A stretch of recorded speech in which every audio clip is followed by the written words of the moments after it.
So welcome back. You know, despite this wet weather, there will be fireworks tonight, and they can be fun to watch or even ignite yourself. But reminder, they can also be very dangerous. Emergency rooms are flooded every year with injuries they cause. Eyewitness News reporter Jeremy Baker explains how to keep everybody safe this Independence Day. Every year, about 10,000 people in the U.S. are seriously injured by fireworks. Many of those injured happen to be children. But the culprits aren't the big fireworks you see here.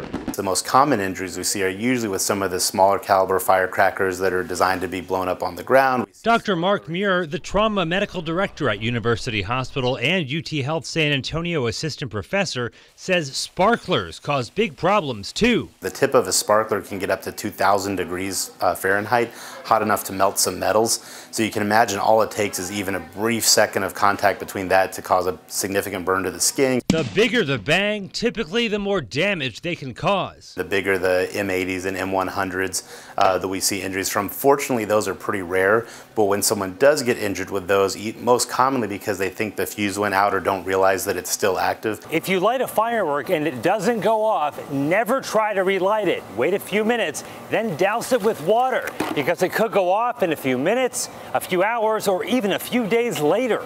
Here are some fireworks safety tips to keep in mind. Never allow young children to play with fireworks. For older kids, have an adult supervise fireworks activities. Make sure you keep a safe distance from displays. Call 911 if anyone is injured from fireworks. And don't ignite fireworks if you've been drinking any alcohol. If you're going to be drinking, best to stay away from the fireworks altogether. Go watch them at a professional show. Let someone else do the fireworks. So have a happy 4th by being safe so you don't have to wear that gown. Jeremy Baker, KENS 5 Eyewitness News.